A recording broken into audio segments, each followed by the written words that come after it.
Nama menteri itu Etienne Silhouette.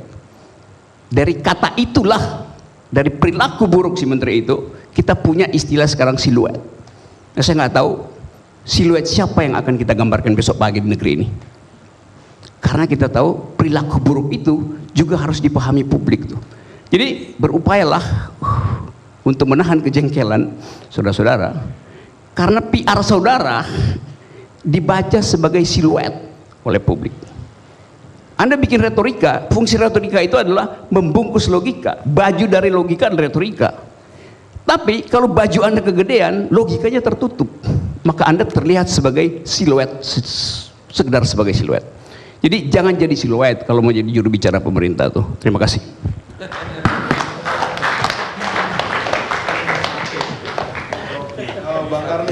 Kalau saya tadi bilang bahwa kita diciptakan dengan 2 kuping dan 1 mulut, artinya kita harus lebih banyak mendengar daripada bicara. Kata Epictetus itu filosofi Yunani kuno. Sekarang giliran Pak. Terima kasih Bang Karni. Selamat malam mendekati pagi. Jangan jadi siluet. Jangan jadi siluet.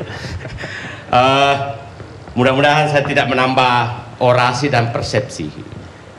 Saya ingin membicarakan fakta-fakta yang sebenarnya kita hadapi, sehingga saya coba uraikan karena saya pelaku negosiasi pertama Freeport 2015. Jadi saya paham betul apa yang terjadi. Saya ngobrol dengan Bob Hasan yang generasi pertama kontrak Freeport, ketemu Ginanjar, ketemu Moffett. Saya ke Papua berkali-kali untuk mengetahui semua, karena saya biasanya bekerja sangat teliti, jangan sampai salah. Jadi saya menyatakan, siapapun presidennya sekarang, Pak Ngabalin pun presidennya akan menghadapi seperti ini. Dan siapapun berprestasi, siapa presidennya juga akan mendapatkan. Jadi tidak bisa, nggak usah dicap siapa presidennya, karena waktunya nyampe. Bukan karena Pak Jokowi sedang presiden, siapapun presidennya waktunya sampai untuk menyelesaikan persoalan. Jadi saya pikir inilah faktanya. Nah, pertanyaannya adalah saat itu 2015 kita berunding untuk apakah diperpanjang apa tidak. Terus keluar pernyataan ketua KSP saat itu menyatakan tidak boleh ada perundingan sampai 2019.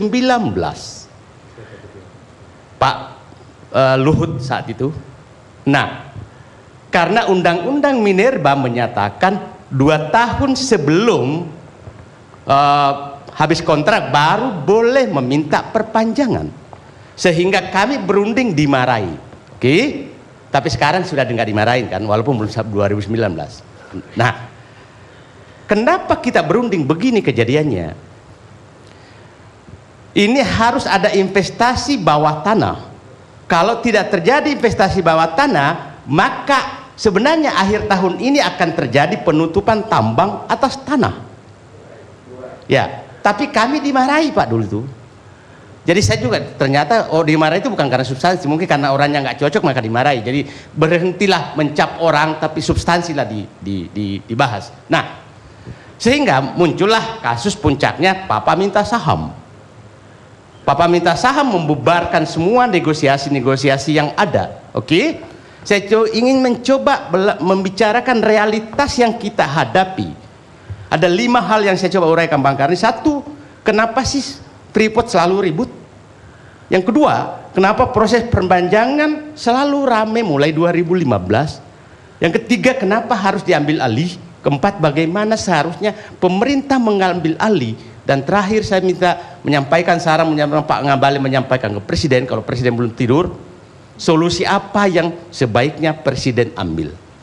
Mudah-mudahan berguna.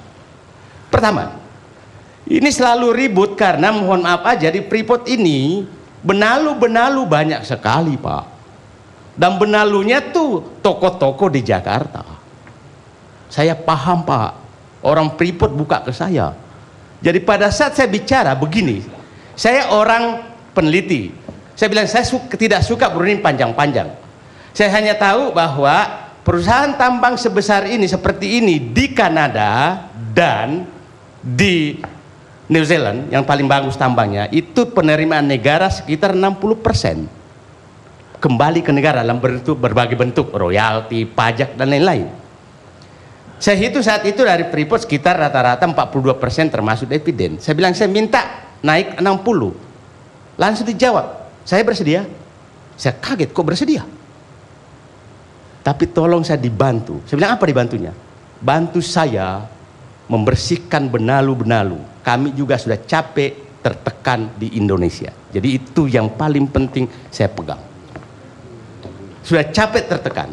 Dan dia sudah menyatakan, selalu perunding-perunding dikirim ke Indonesia adalah perunding di ujungnya kami diinjak kakinya. Itu dia katakan. Oke?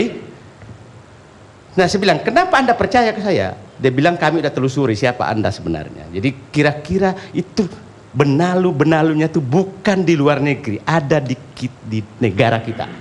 Dan saya nggak perlu saya sebutkan, saya paham orang-orangnya. Sekarang gini, sekarang selalu dikatakan kenapa sih harus diperpanjang? Kenapa nggak nunggu 2021?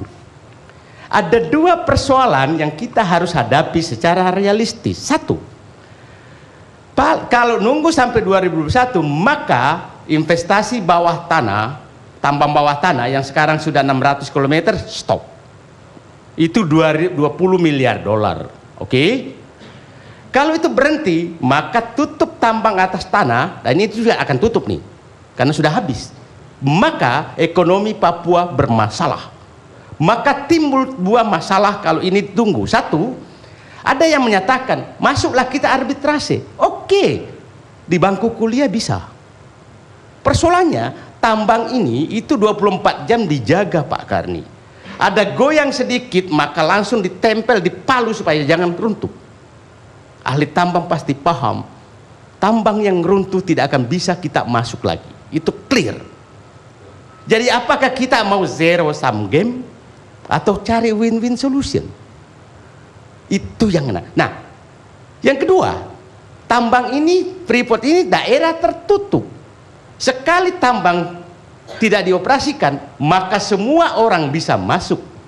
Emas di dalam. Pada saat orang sudah ada di dalam semua, kepala suku ada di dalam semua, maka jangan pernah lagi harap bisa masuk. Oke? Secara sosial. Nah, jadi kalau saya ditanya, ini susahnya nih saya nih, kalau saya setuju pemerintah dimarahin yang anti pemerintah. Saya setuju yang anti pemerintah dimarahin yang pemerintah. Jadi susah sekali hidup di negara ini. Jadi jangan kiri kanan, kita yang bonyok ini, yang objektif. Jadi itu resiko orang netral, Pak. Nah, jadi tolonglah orang pemerintah dengarkan kalau cocok, kalau salah anggap masukan. Yang tidak pemerintah kalau pas cocok lah. Jadi tolong banyaklah orang-orang netral juga lah, jangan kalau saya ini pasti habis itu dibully lagi yang anti pemerintah, yang pemerintah, apapun salah di negeri ini. Nah, saya lanjut. Jadi kita berunding saat itu betul-betul memikirkan, kan pikiran kita begini, kalau terjadi gejolak Papua dan Pak Jokowi tidak bisa menyelesaikan, maka pemerintah akan menjadi masalah.